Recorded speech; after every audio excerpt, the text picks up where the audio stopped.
Okay, so I didn't talk about this, but about the milk actually 6,000 years ago that came from the cradle of humanity out of Africa. Africans way back 6,000 years ago, they had cattle, they were drinking milk. The milk gene was prevalent in the African population. But with all the dying and reproducing, the tolerance, having a milk gene, was then bred out of the population.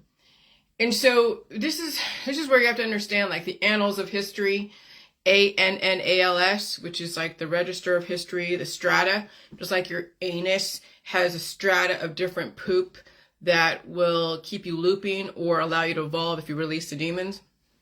Everything is connected.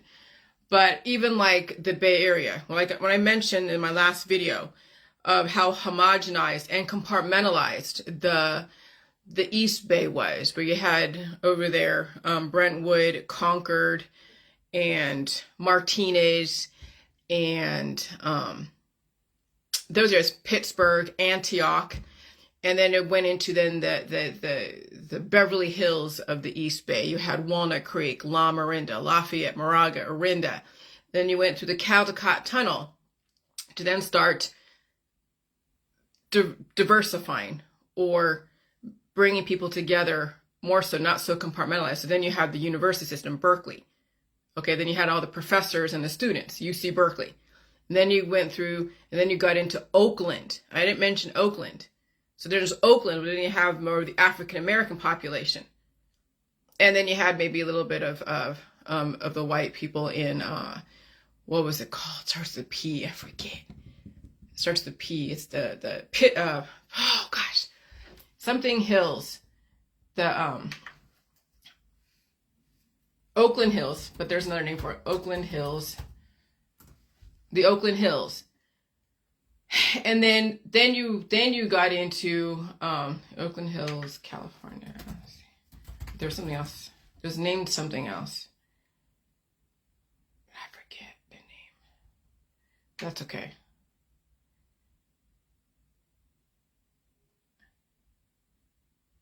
Yeah, that's okay. Is it Montclair or something else? That's okay. But anyways, it's been a while since I've been over there. And then you got into the Bay Bridge into San Francisco, where that was the melting pot.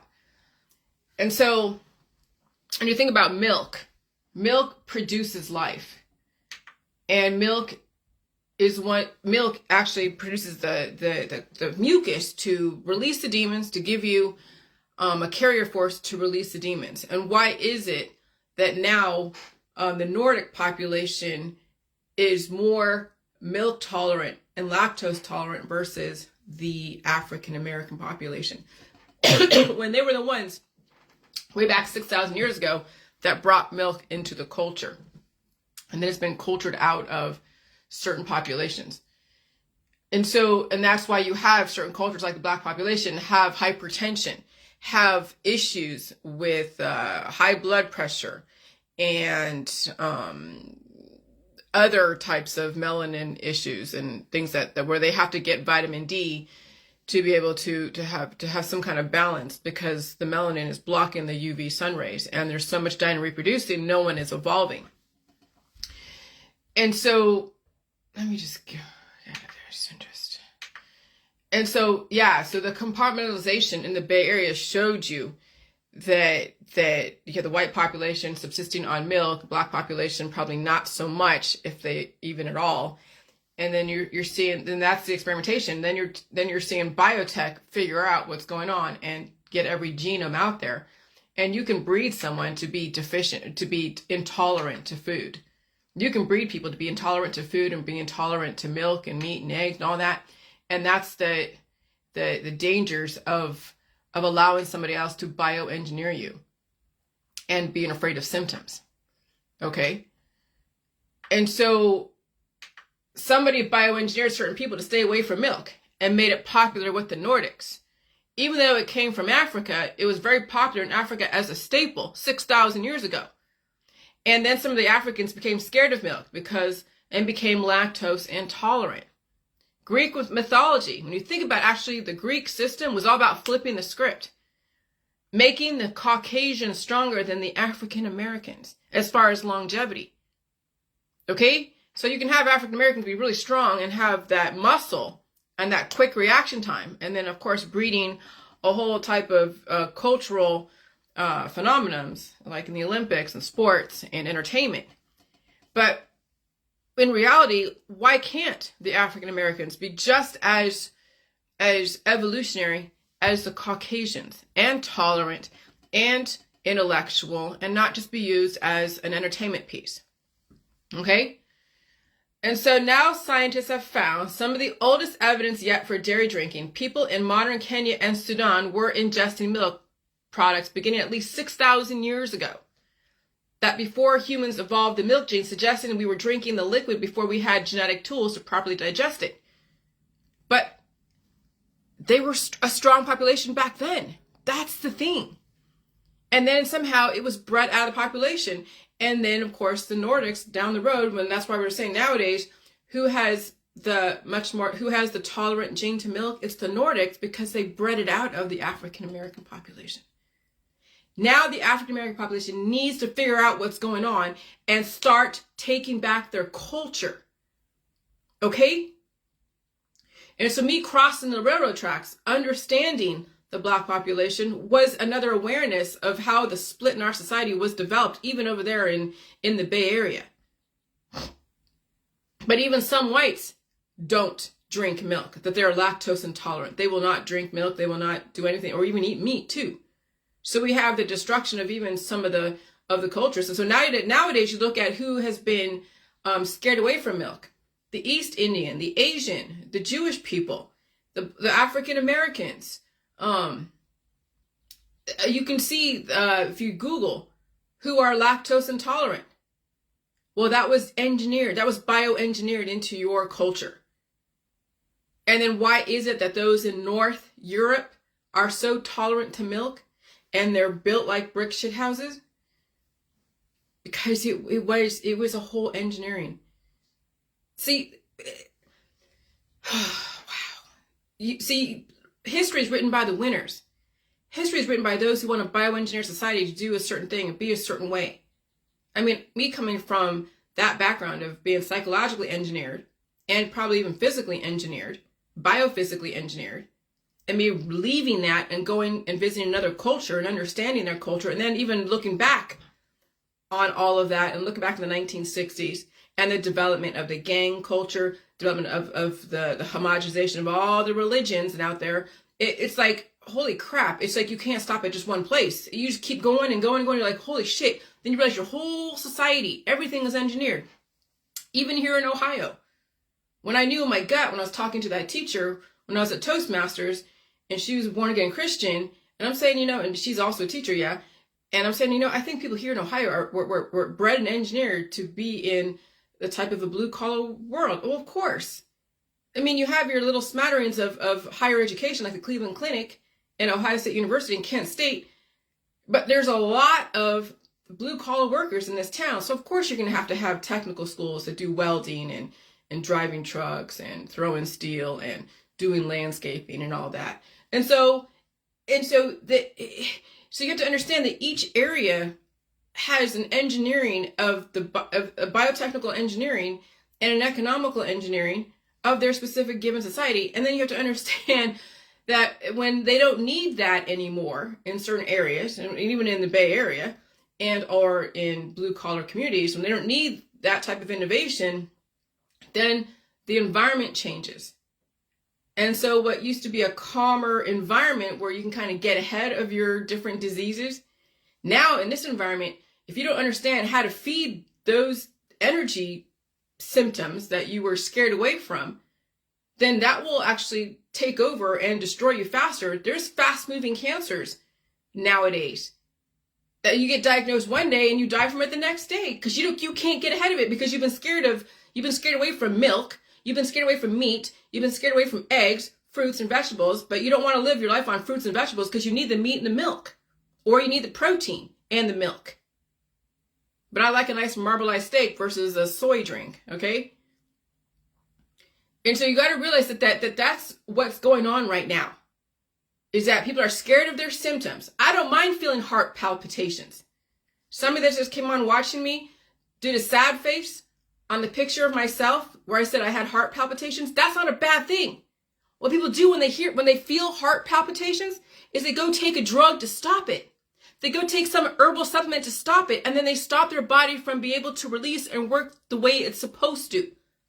That's the medical holistic system and the herbal system and the shaman system and everything that has to do with a cure, like the cannabis system, the Rick Simpson oil system, is to stop your body from evolving and changing and adapting to its surroundings. And then you're not being given the food. You've been scared away from food systematically. So you're starving, and the environment thermodynamically is cannibalizing people. Literally cannibalizing themselves, their children, and everyone around them.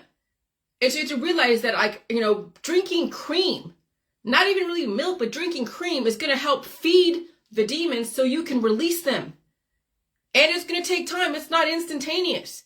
People want everything instantaneous. That's the reason why you are where you are today, whether super skinny and deficient or obese and deficient, malnourished. Because everything has to be like that to people. No, you have to go through the process. You got to suffer through your predisposed issues of the release process and also gaining of the intelligence and keeping the intelligence.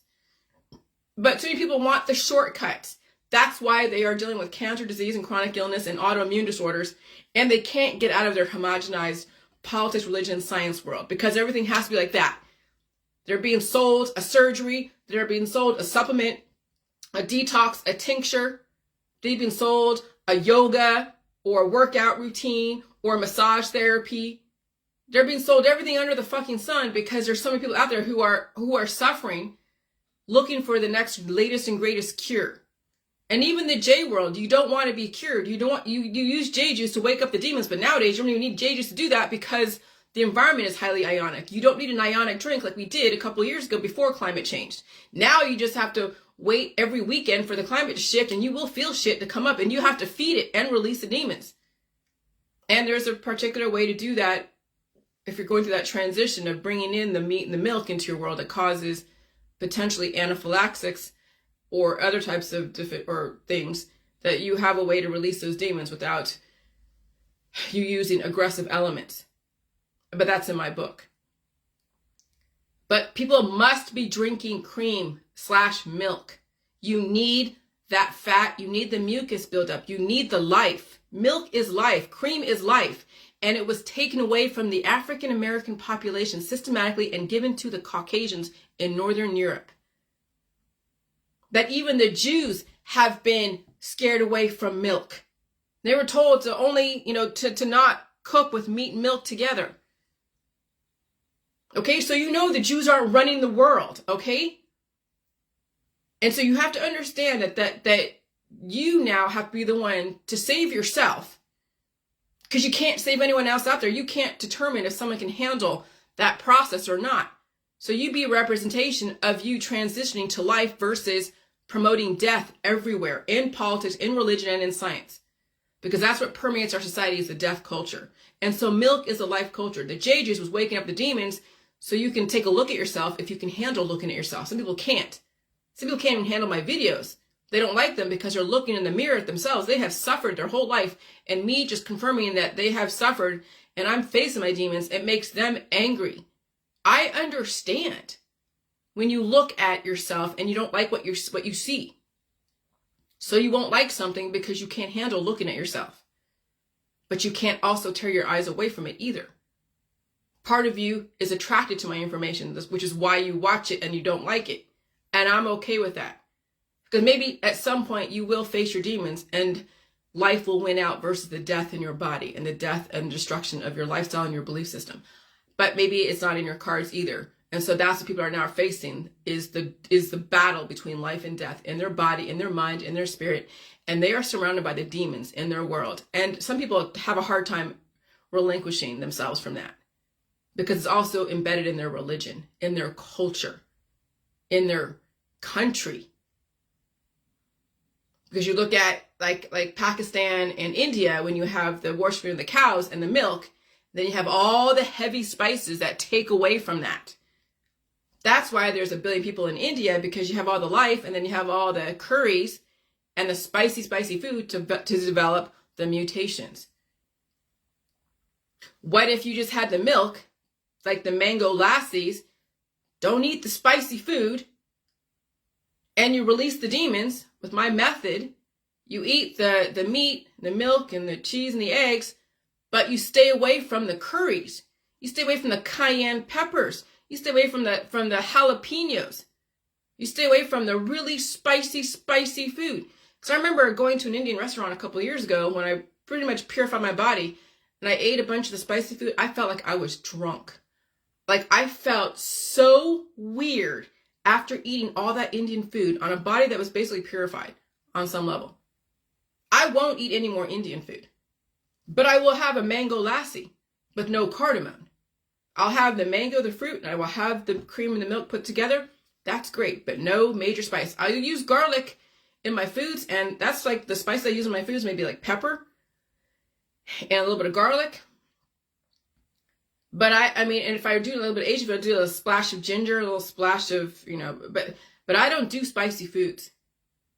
Because that's what causes then the demons to develop. Okay, you have the evolution, yes, because you're having positive and negative come together, but if you don't release those demons, and there's so much energy being used from that, okay, then that develops the demons to then cause the cannibalization of you. And so I have no reason to eat spicy food. No reason at all. I have my cream, I have my coffee, I have my meat like a hamburger, I'll have eggs, I'll have cheese. That's the extent of it. That's so easy. That's why McDonald's is so amazing. Because you have your milkshake, you have your burgers, and you have your salad. You don't really need anything else when you think about it. You really don't need anything else. But we have all these religions that develop all this crazy food, which is good. But can you subsist on only just tomatoes and celery and cucumbers? No, if all you eat is vegetables, you turn into a vegetable. Look at the skinny people in our society that can't handle any meat or milk. They have a hard time with that. Why? Because they turn into a vegetable and a noodle. All the gluten-free people, now they're just eating grains and rice, and they don't even eat the meat. And if they do eat it, it's not too much meat because they say it causes, diabetes or other shit. I'm like, oh God. All right, so African Americans, you need to understand that you have been scared away from symptoms. You've been scared away from the proper nutrition. You've been turned into all muscle, and then not properly understanding how to use your fat to your benefit. And so you got to realize that milk is the nectar of the gods. And it was actively taken away from those that were started at the cradle of humanity, which is out of Africa. But why was that? Because even 6,000 years ago, the Anunnaki or whoever it is that came down from whoever, wherever, I have no idea, they wanted to develop a slave class. And enslavement, it could be all the different colors of the world. Now the system is setting everyone free. And you enslave yourself. You enslave your kids. But the system is not. They're giving you a choice. If you choose to stay homogenized, fine. That was your choice. If you choose to not understand my information, understand that you're being set free, you're being given a chance to save yourself, that's on you. It ain't on me. It ain't on the system. It ain't the system now, because remember, we were all told something way back when we were born and way back when we were brought up. Some people are still told today because they don't want their kids seeing any new information, because some of these parents will lose control over their kids. That's when you know you have a parent who's a cult leader who will not give their kids any new information. They want to be the cult leader to their own children and destroy their own children and their friends and their family and everyone around them. But now it's you that's doing it. It's not the system. You're being given everything. You're being given every single choice in the matter. So good luck. Bye.